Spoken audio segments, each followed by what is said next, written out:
Assalamu alaikum à tout le monde. Alors je suis très heureuse de vous retrouver. On est à la maison. Faites comme chez vous. C'est un peu le désordre. Vous avez été nombreux à me dire mais Fabienne, on entend mal quand c'est dehors, c'est un peu dérangeant quand tu marches, etc. Donc j'ai décidé de faire cette vidéo aujourd'hui à la maison et pour pouvoir parler d'un sujet. Et ben écoutez, je vous invite à suivre cette vidéo après le jingle et vous allez découvrir de quoi est fait le sujet.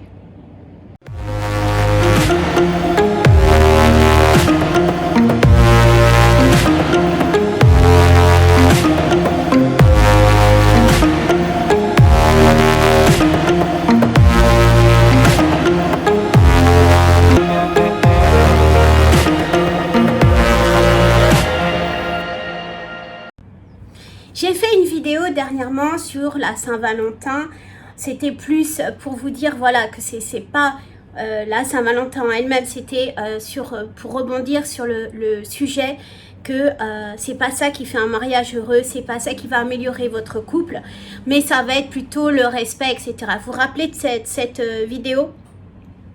Donc vous n'allez plus la voir en ligne. Pourquoi? Parce que mon mari y apparaissait. Moi j'ai trouvé ça super sympa. J'ai envie de l'incorporer, de participer. Et lui déteste ça.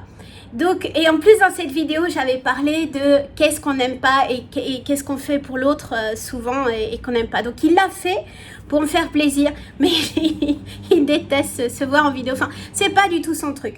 Donc cette vidéo, vous ne pouvez plus la voir puisque je vais la supprimer ou je l'ai déjà supprimée. Et c'est pas quelque chose, voilà. Et je voulais rebondir là-dessus parce que souvent, et je le vois hein, sur des forums, je le vois souvent et même en discussion, c'est mais attends, mais moi soumise, mais c'est hors de question, ok? Alors j'étais un peu comme ça honnêtement. Et je vais vous montrer, regardez, ça c'est une bouteille d'eau, ok, il n'y a pas de marque, hein, j'ai enlevé la marque, ok, on me dit tu fais des placements de produits, non, et cette bouteille d'eau, voilà, donc honnêtement c'est hyper facile à ouvrir, mais, alors messieurs, bouchez-vous les oreilles, c'est pour nous les femmes, et pour valoriser mon mari, pour le faire sentir voilà, que j'ai besoin de lui, qu'il m'aide, qu'il fait des choses. À chaque fois que je prends une bouteille d'eau et j'arrive pas j'arrive pas à l'ouvrir, donc je lui demande s'il te plaît, tu peux m'ouvrir. Et lui, c'est le héros.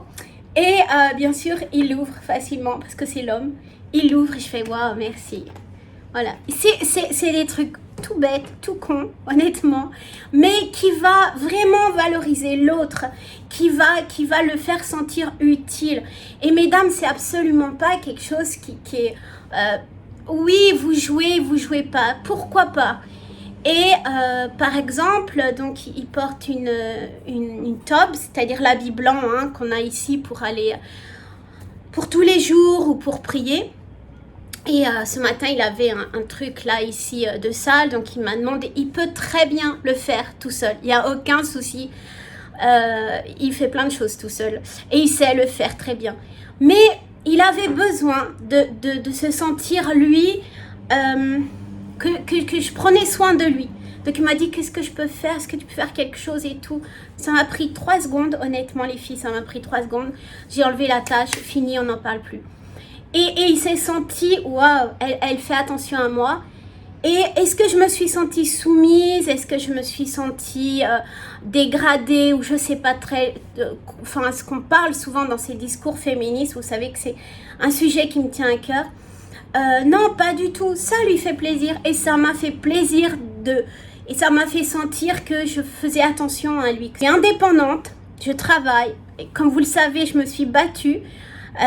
J'ai démarré avec rien du tout.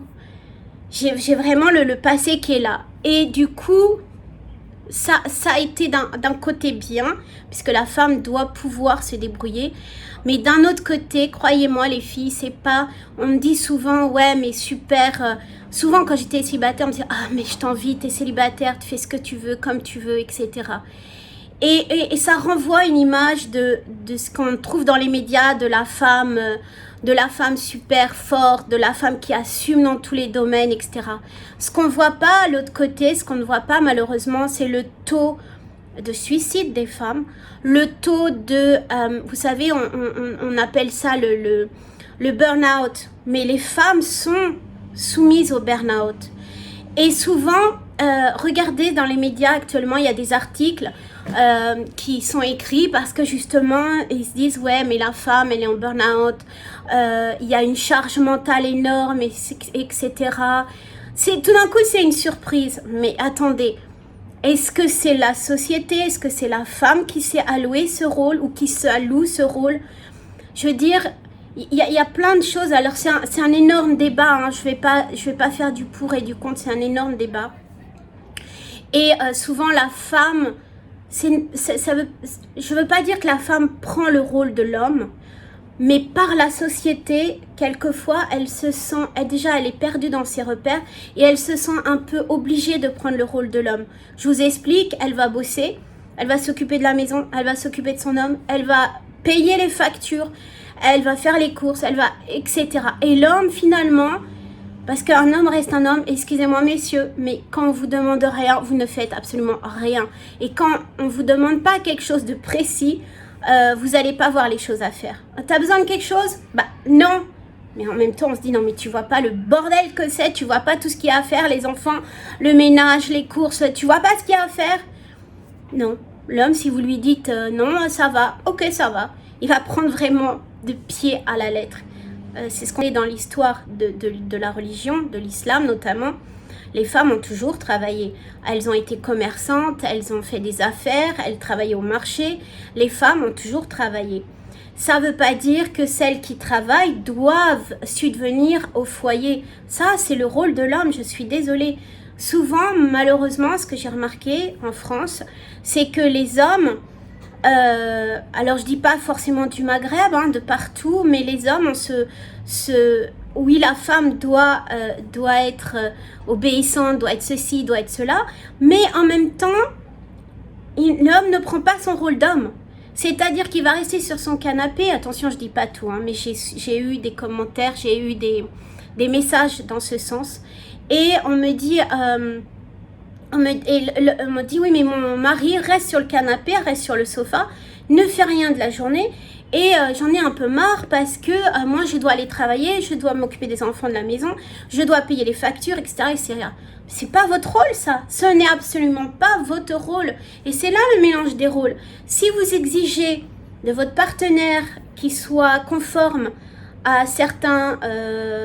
je ne veux pas dire dogme de l'islam, mais si vous voulez qu'il soit conforme à la religion musulmane, il faut que vous-même, vous montriez que vous êtes conforme. Vous ne pouvez pas prétendre et vouloir quelque chose de votre partenaire en ne le faisant pas. C'est-à-dire, vous ne pouvez pas attendre que votre femme ou que votre mari soit un bon musulman alors que vous ne l'êtes pas. Si vous ne faites pas la prière, ne demandez pas ou n'attendez pas que votre conjoint soit pieux et fasse la prière. Et n'attendez pas que ça soit elle qui aille chercher la nourriture, qui aille chercher l'argent pour payer les factures. C'est votre rôle, messieurs. Donc, il faut vraiment... Il y a comme ça une confusion des rôles qu'il va falloir certainement rééduquer, réapprendre, parce qu'il y a vraiment cette confusion. Vous avez été nombreux également à me demander ma conversion, l'histoire totale de ma conversion à l'islam. Attention qu'il n'est pas nouvelle. Souvent j'ai eu bienvenue ma sœur, etc. Je ne suis pas nouvelle en islam. Je me suis convertie, j'avais 17 ans.